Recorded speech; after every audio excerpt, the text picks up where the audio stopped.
Au nom du Père, du Fils et du Saint-Esprit. Amen.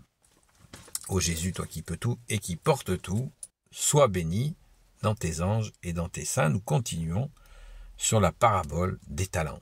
Voilà. Je vous le disais dans la première partie, les talents sans la fidélité et la persévérance, ne rêvez pas. Ne rêvez pas. Voilà. Faut être sérieux. Faut être sérieux.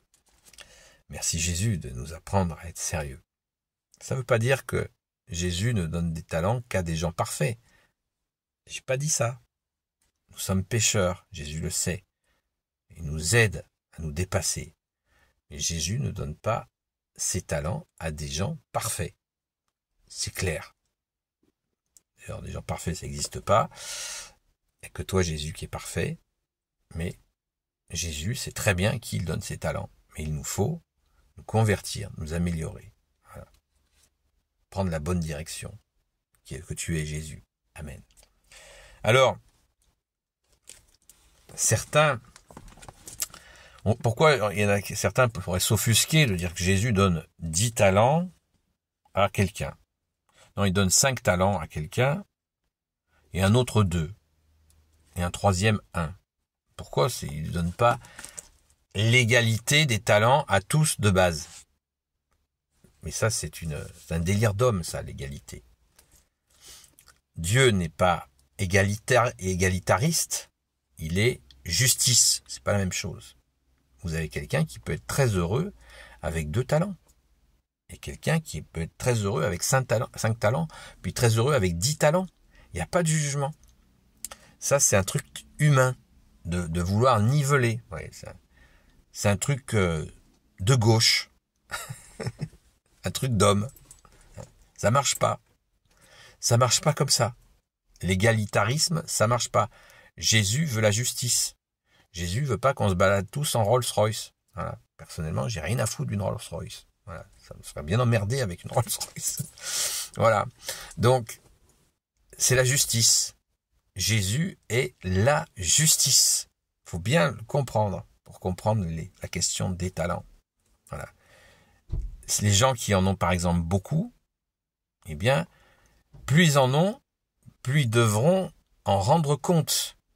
C'est une grande responsabilité, un grand travail.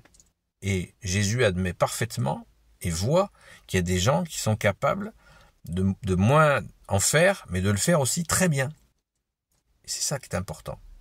Donc quittons cet esprit d'égalitarisme qui n'est pas de Dieu. La justice est bien plus importante. Alléluia, merci Jésus. Et d'ailleurs, la récompense, elle tombe immédiatement. Quand la personne dit qu'elle a fait, non seulement elle a fait travailler ses talents, mais du coup elle en a acquis d'autres par son travail de fidélité, de persévérance, se mettre au service des autres, des frères, des sœurs, en humanité ou dans la foi. Son maître lui déclare: très bien, bon et fidèle serviteur, tu as été fidèle dans une petite chose, je te confierai beaucoup plus. Viens partager la joie de ton maître. Jésus nous dit, vous n'avez qu'un seul guide, c'est le Christ. Jésus nous dit, nous n'avons qu'un guide, c'est lui. D'autres traductions disent, vous n'avez qu'un maître, c'est le Christ. Viens partager la joie de ton maître. Quand on fait son travail avec les talents, et que Jésus en est satisfait, eh bien, nous entrons dans la joie, ta joie, Jésus. Il n'y a pas de joie au-dessus. Waouh, merci Jésus. Alléluia, pensons-y. C'est magnifique. C'est extraordinaire. Sois béni Jésus dans tes anges et dans tes saints. Et pareil, que ce soit celui qui a reçu 2 talents, pareil, il a la même récompense. Ça revient à ce que je viens de vous dire. Même au verset 23, Jésus insiste. Son maître répond, très bien, bon et fidèle serviteur. Tu as été fidèle pour une petite chose. Je te confierai beaucoup plus. Viens partager la joie de ton maître. Wow. La joie de Jésus est indicible, on ne peut pas l'expliquer. Elle se vit. Donc, avis à ceux qui qui veulent être fidèles et constants, la joie sera au rendez-vous. Merci Jésus. Et là vient le moment de celui qui a reçu un seul talent et celui qui n'a pas engagé ce talent, qui n'a pas... Alors là, c'est terrible, parce que celui-là, dans la parabole, la parabole, c'est une histoire. Jésus nous donne vraiment des choses. Il nous secoue pour que nous comprenions et pour que nous allions vers sa joie. Jésus ne nous entraîne pas au fond, mais simplement il nous explique les conséquences de l'inaction. Jésus n'aime pas l'inaction. Il ne veut pas qu'on agisse sans réfléchir, puisqu'il nous a dit à plusieurs reprises, il a dit à ses apôtres, et il nous le dit aussi, qu'on a un cerveau, c'est pour s'en servir. Et le type, non seulement il n'a rien fait, ça c'est déjà problématique,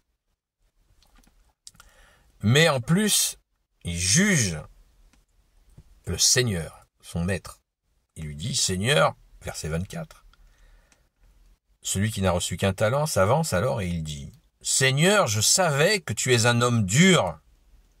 Tu moissonnes là où tu n'as pas semé et tu amasses quand tu n'as rien engagé. Le mec, il fout rien et en plus, il critique. Parce que la critique est sévère. Tu moissonnes là où tu n'as pas semé et tu amasses quand tu n'as rien engagé. Je sais pas, tu fous rien, ferme ta bouche, quoi. Tu demandes, minima, tu demandes pardon quand t'as rien fait. Minimum, non, lui, boum. Il critique celui qui a donné un talent. Il aurait pu, avec son talent, faire des merveilles. Mais, il le dit lui-même, il l'a enterré.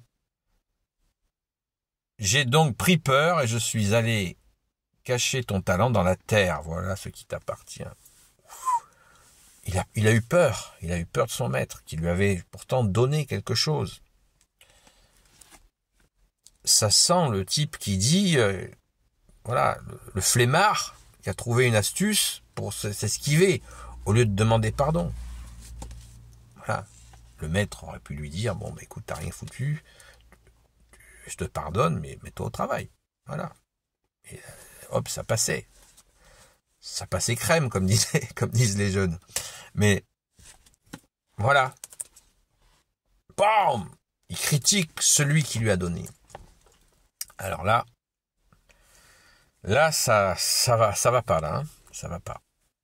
Mais nous le verrons dans la troisième partie. Au nom du Père, du Fils et du Saint-Esprit. Amen. La paix de Jésus soit dans votre maison et je vous dis à très vite. Et soyez tous bénis selon ta seule volonté, ô Jésus. Amen. À bientôt pour la troisième partie.